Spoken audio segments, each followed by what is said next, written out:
जवाब मिला है।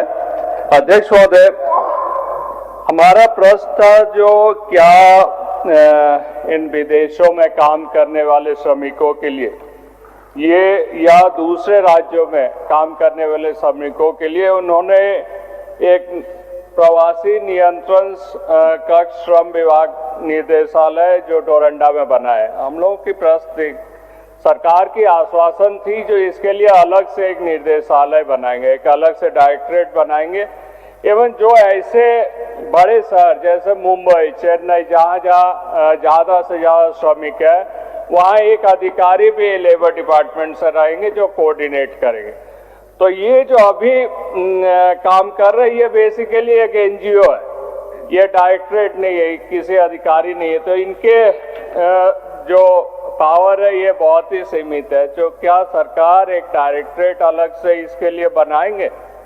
माननीय मंत्री जी। अध्यक्ष महोदय, आंसर एकदम स्पष्ट दिया गया है महोदय। माननीय विधायक अनूप चटर्जी जी ने जो मामला उठाया है महोदय, मामला तो गंभीर है महोदय, क्योंकि इनका कहना है कि जहां हमारे राज्य के मजदूर बाहर में भारी मात्रा में जहां काम कर रहा है तो उसको नियंत्रण करने के लिए आप एक वहां पे अफसर एक ऑफिस खोल सकते हैं। तो महोदय चूंकि क्वेश्चन में वो नहीं था महोदय, लेकिन फिर भी हम माननीय सदस्य को आपके माध्यम से ये कहना चाहूंगा कि चूंकि मामला गंभीर है तो इसको हम देख लेंगे महोदय, और जो अति आवश्यक होगा महोदय इसमें करेंगे महोदय। ठीक है अध्यक्ष महोदय, जो अभी एक मिनट, हाँ बोलिए बोलिए।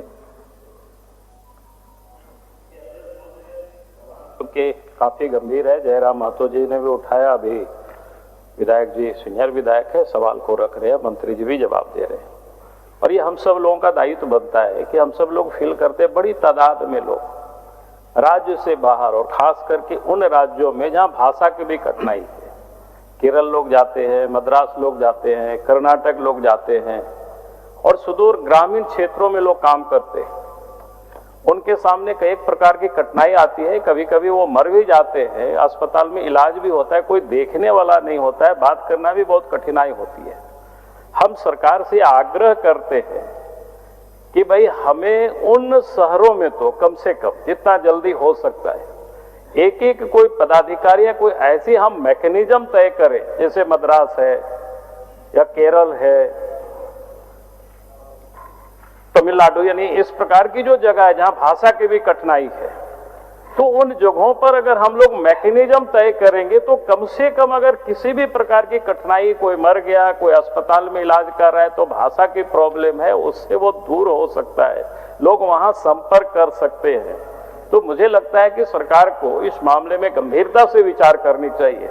और जो बताया कि मृत लोग जैसे आते हैं तो 50,000 रुपया मिल जाता है, तत्काल ही मिलता है, कोई बहुत विलंब नहीं होता है। हमने जितना प्रयास किया उसमें तो हो सके कहीं विलंब भी होता हो, लेकिन ये भी बात सही है कि वो जो मर जाते हैं उनके कई घरों में जाने का मौका मिला है, तो आप उस घर में देखेंगे उनके छोटे छोटे बच्चे हैं, पत्नी है, घर एकदम छोटा सा है, तो हम कहेंगे कि उन बच्चियों को हम उन लोगों को पढ़ाने की भी व्यवस्था की सुनिश्चित करनी चाहिए, उनको आवास की भी सुनिश्चित करनी चाहिए, और ये जो 35 किलो अनाज मिलता है उसकी भी व्यवस्था कर देनी चाहिए, ताकि वो महिलाएं जो घर में रहती है अपने बच्चों को ठीक प्रकार से कम परिवारित कर सके।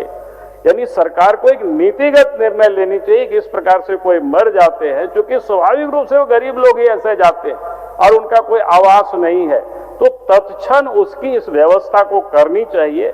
तो हमें सरकार को ये सुझाव है, बड़ी गंभीर सवाल उठाया है विधायकों ने, तो हमें लगता है कि हम सब लोगों को इस पर गंभीरता से विचार करना चाहिए, क्योंकि अपने झारखंड के लोग हैं, उनको क्या क्या कठिनाई है, वो कठिनाई को देखते हुए मुझे लगा कि ये सरकार को ये अपने ओर से मैं सुझाव देता हूं, जब हमारी आवश्यकता होगी तो मैं भी आपको इस काम में साथ दूंगा। बहुत बहुत औरब जी धन्यवाद।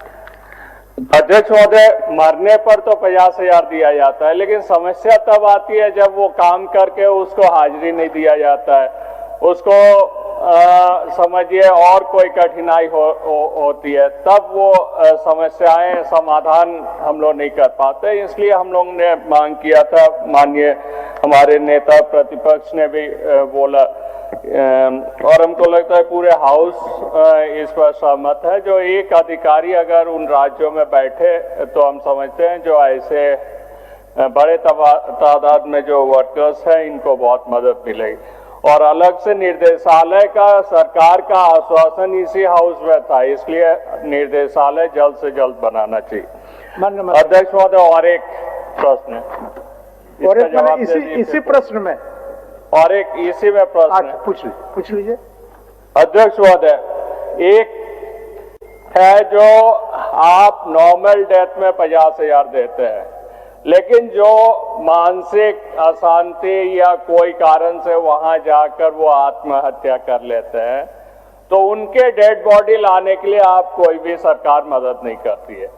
सरकार अगर पुलिस मुठभेड़ में एक क्रिमिनल भी मारा जाता है उनकी डेड बॉडी भी उनके परिवार को लाके सौंपते हैं। तो कोई कारणवश वो कोई भी आत्महत्या होती है तो निश्चय ही कोई स्ट्रेस में कोई मानसिक अशांति के कारण वहां जाके होती है।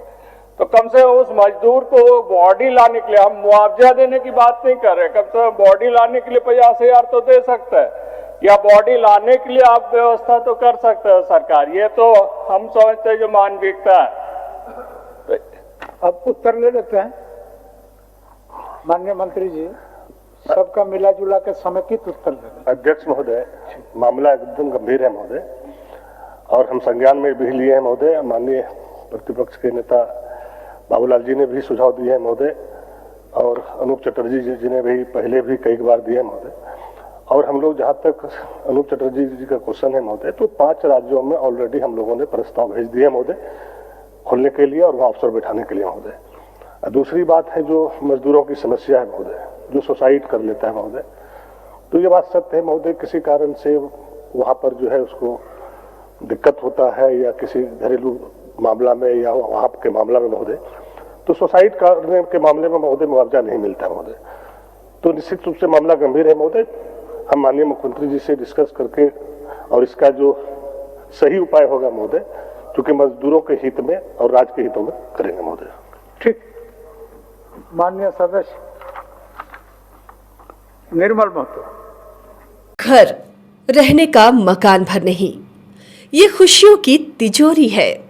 दरवाजे पर दस्तक देता पड़ोस, खिड़कियों से उमड़ आता आसमां, तारों में उलझी ऐसी ना जाने कितनी दास्तां।